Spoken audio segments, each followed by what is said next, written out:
And welcome back. We have a guest, Gary Sharpe, in the house.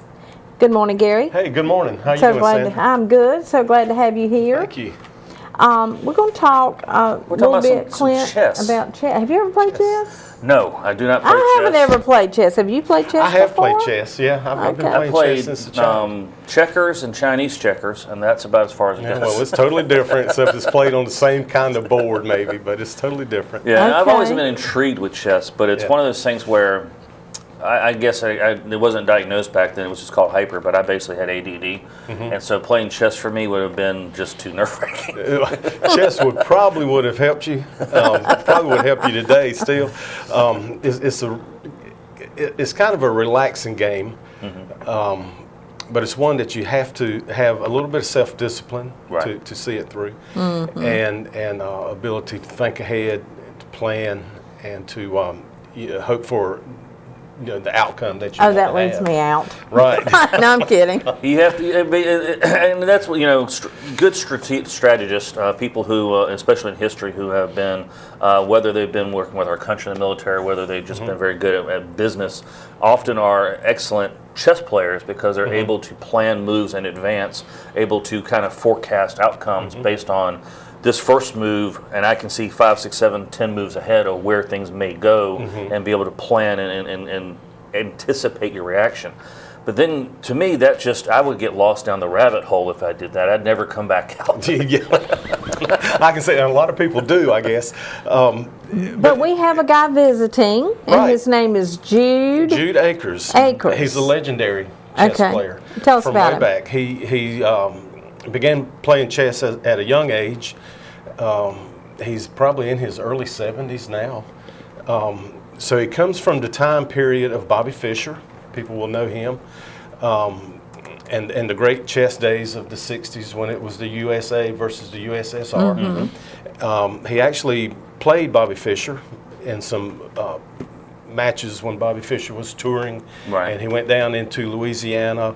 At that time, Jude was the head of the chess club at LSU.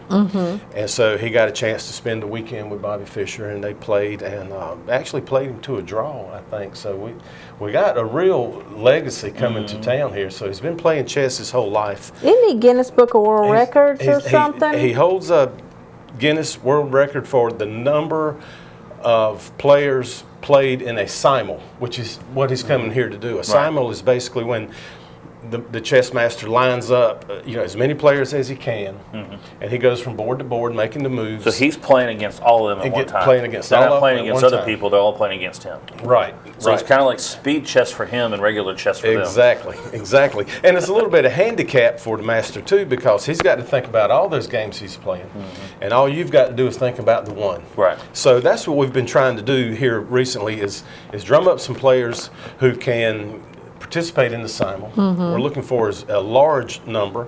I think we're probably up into the 30s now with the number of participants. We're real pleased with that. But we could do 100. I think his Guinness record that you spoke about was 179 At one time. at one time. Wow.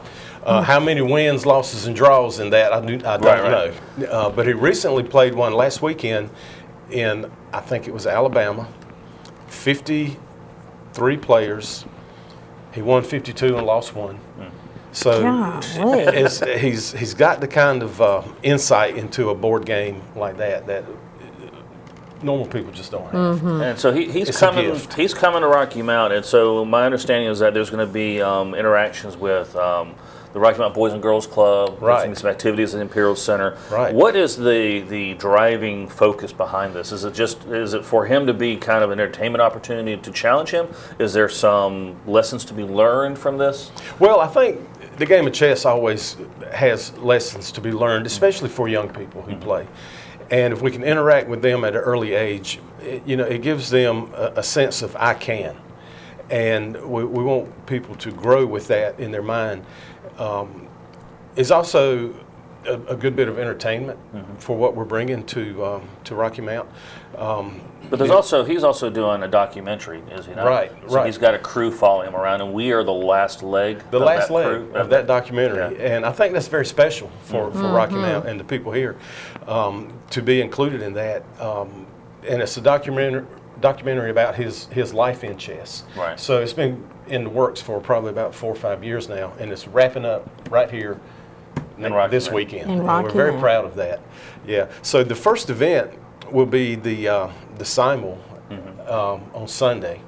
I keep wanting to say simulcast or simultaneously. That the word keeps tripping me up. Right. When I see Okay. it. Yeah. It's a simul chess game. Right. At the Imperial Center. That's the first thing on the agenda. That's the big draw. That's what we want a lot of people to turn out for. So that's the public event. That's the public. So that'll be this Sunday. This Sunday. In the afternoon. Yeah, at 1 o'clock in the afternoon. Right. The From 1 public's to 3, invited. I believe. Right. 1 to 3. Right, or 1 until we finish up. 1 until, yeah. And the spectators are welcome. We'd like some more participants, but we'd like for them to sign up early. So you're looking for both chess players as well as people who want to watch what's going on. Exactly. And it's not just, I think a lot of people, the mindset about a chess event, is a stressful thing with clocks ticking and, people pulling their hair out. That's not going to be like that at all. Okay. It's going to be more fun and entertaining for the people. And he's going to put on a little bit of a talk about chess and about the greatest games ever, in his opinion, and why they're the greatest games ever, and 4 key ingredients to being successful at chess. And I think one of the myths that he wants to bring out, and it's kind of funny in a way, you don't have to be smart to play chess. Right.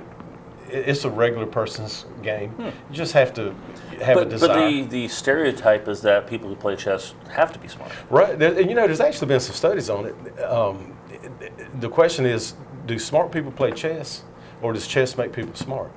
So that's what they're trying to figure that out, and so. Well, and it's funny you say that because I saw 60 Minutes did a study on a different chess master who basically went from Memphis to somewhere in Louisiana and was introduced it to basically impoverished school districts. And those impoverished school districts who have scored historically low only have won chess competitions nationally, but now their SAT scores are going up. Oh, wow. And they can only attribute it to the fact that he's introduced chess to 300 kids who had never seen it before. I think it helps kids get in touch with their mental side, whereas they probably wouldn't in most video games. And kids are always exposed to more and more, at least nowadays. Well, these things right here, kind of. These things, right? That's kind of takes the mental part out. It does all the mental work for you, right? Right. So, but chess, you're there, you're by yourself, and you have to play your game. You have to make your plan, you have to work your plan or play your plan and see how it turns out. It's not always successful. Right. But you don't win every game. Right. You're going to lose, but that's the fun of it. And it's a gentleman's game. Losses are taken with a handshake. There's no scattering to pieces and running out of the room. That's good to know. And crying. Right. And this event is open to anybody, so young, old, man, white, whatever. Any skill level too. Any skill level. But except for we would like for them to be able to set the board up so they have a basic knowledge. Yeah, be able to play. Right, be able to play, and then any skill level beyond that is welcome. Okay. I think in the group that we've got coming, I think we have some on expert level. They may give him a challenge, and we have some that are just above beginner level. And I've talked to some players who they're scared they're going to get beat. And I said, well, what's the problem with that? You probably will, but what's the problem with that? And then I see some players, like for instance, my brother signed up. He probably hasn't played chess in 40 years. I don't know if he knows how to set up the board, but he said he was going to learn. And he says, "Yeah, I'll play. Weekend? Yeah, I'll play him." Well, how awesome would it be to be able to say, good or bad, no matter how good or bad you are, I played with Jude Acers. I mean, and golly. he's part of that. Like I said, that old chess crowd who's not going to be around forever. Right. The chess is different now than it was in his day.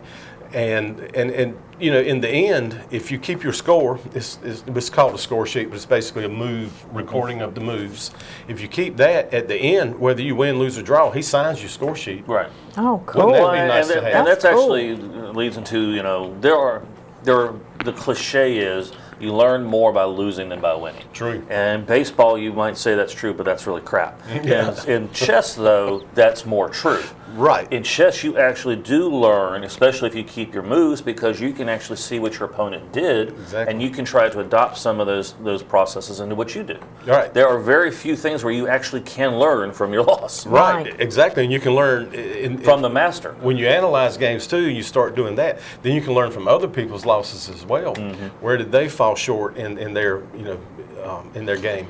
So it's real interesting. It's a real interesting game with a lot of facets, of the mind working in that game. That's what makes it so fascinating. So Let's talk about, go ahead. I was going to say, well, Sunday we've got, so 1 o'clock is the simul, and you're hoping for maybe 100 or so participants We would to like play that. against that. Sure. We got room for more people to sign up right now. And then at 3 o'clock there's a music opportunity? Right. First, you sign up at imperialcenter.org. Okay. That's the sign up spot. Imperialcenter.org. Right. That's the City of Rocky Mounts, and the Imperial Center is behind that. So that's the sign up page. And there's not much to that. And then after that, we're going to have some the local musicians doing. They call themselves Red Herring. I don't know if it's the same group, but it's a bunch of young guys. David. And they're going to just be playing some background music. They're going to be out in the courtyard. Not too much of a distraction from the game itself or from the simul itself. Especially by that time, if somebody's still hanging in there with the chess master, then you kind of want them to. I think the group will probably shrink some by that time. Right. I know if I was playing, I'd be long gone by then. But so that's and then it's just kind of a fun way to wrap up the evening with a band. Well, let's talk about some of the other opportunities. Now, Jude is now this isn't for the public really, but Jude is going to go to the prison, the Nash Prison. Nash County Prison over there in Nashville. Yes, and I guess challenge some of the prisoners. That's a minimum That'll security be fun. prison. So it's Well, the interesting part about that, and I told Jude early on when he first started talking about this, don't expect the same kind of turnout that you get in Houston or St. Louis. Oh, sure, Right. sure. Some of these, we don't have a big, deep chess culture here in Rocky Mount. I know there was a crowd that used to play at Via Cappuccino, if y'all remember that place. Oh, a okay. few I years ago. remember that. Right. Yeah. And I remember them playing there. But I've come to find out, though, that there's probably there's some underlying chess culture around here that's kind of looking for an outlet. So what I found out was at the prison, they play chess. They're going to have their own little chess tournament going on. Challenging the master. Well, and then I think they're going to pick the 8 or 10 finalists of their tournament will be the ones that set with the master. Right, that's awesome. And play an assignment with him. So that's kind of interesting. That is interesting. So that's going to be on Monday.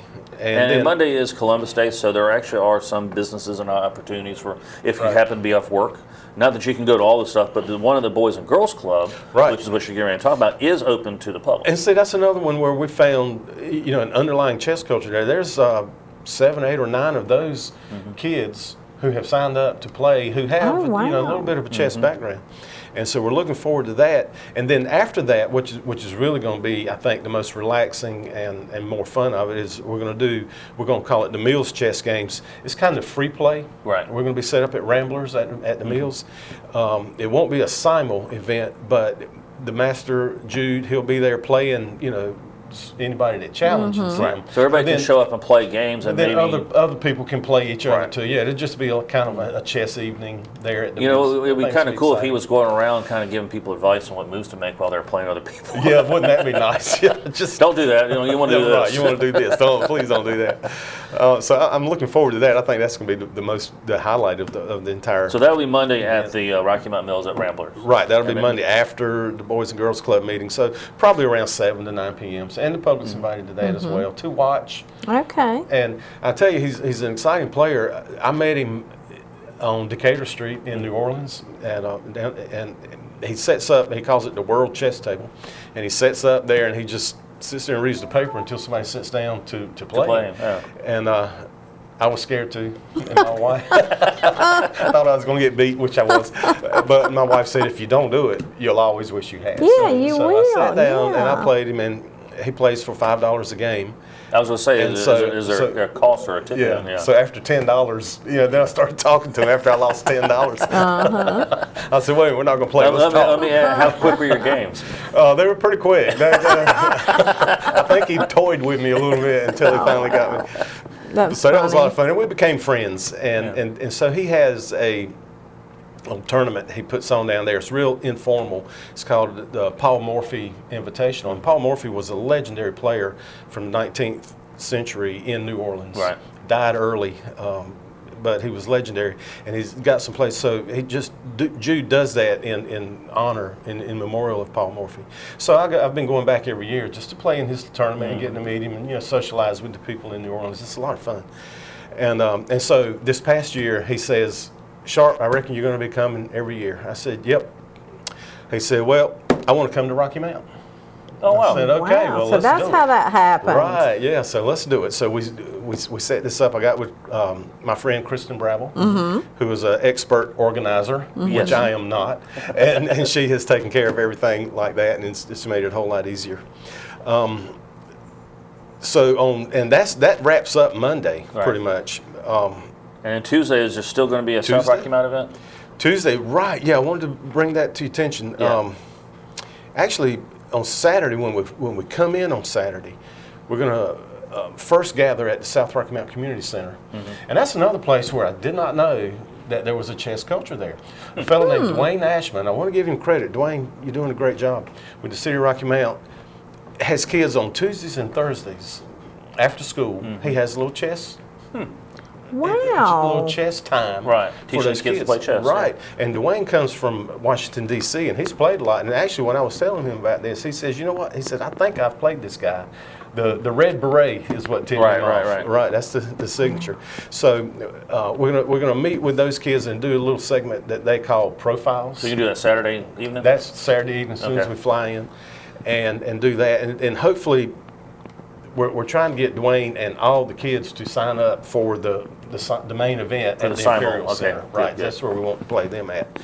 And then on Tuesday, according to Ms. Brabble's itinerary here, there's an on-air interview with Jude Acers himself. Right. Will you guys be doing that? Maybe? Yes, I think Great. so. Yep. Well, you'll love it because he's a showman and he's very good at answering the questions and talking to you about chess. And so he's spending a good 3 days here in Rocky Mount. Right. He's not just coming in and flying out. No, He's going to experience Rocky Mount for all it's worth. Saturday, Right. Sunday, We're gonna Monday, give him the full Tuesday. tour, right? Give him Yeah. the full tour. And after he talks with y'all on Tuesday morning, we're still kind of tentative, but we're trying to work with the school system or either the community college Right. for a brief little simul there on the way back to the airport. He's flying out on Tuesday afternoon, Tuesday evening. Excellent. Wow. Really Well, we looking forward to hope it. we It's a can- celebrity coming to town. Oh, yeah. And We want to show him some hospitality. Right, yeah, our best. Absolutely. Sure. Okay, well, for our viewers out there who are watching, the quote, the main event is going to be Sunday at 1. That is the Right. simul. And so that may be your best first opportunity to see the master at work playing as many players at the same time. This is one guy roaming across the room playing a bunch of games all at the same time. Then he'll also be having an opportunity at the prison, which is not necessarily open to the public. No. On Monday, there will be a Boys and Girls Club afternoon opportunity, and your next best public opportunity will be at Ramblers on Monday evening. Right, exactly right. And we hope to see a large crowd just to give him all the support and show him how much we appreciate him coming to. So if you Rocky know Mount. anybody who plays chess, if you play chess, you got any interest, if you want to watch a master at work, come to these opportunities. If you want to register to be a player, go to imperialcenter.org. Correct. And register there. Right. Okay. Thank y'all you, very Gary. much. Thank you so much for coming Appreciate it. and letting us know all about this. We'll be right back.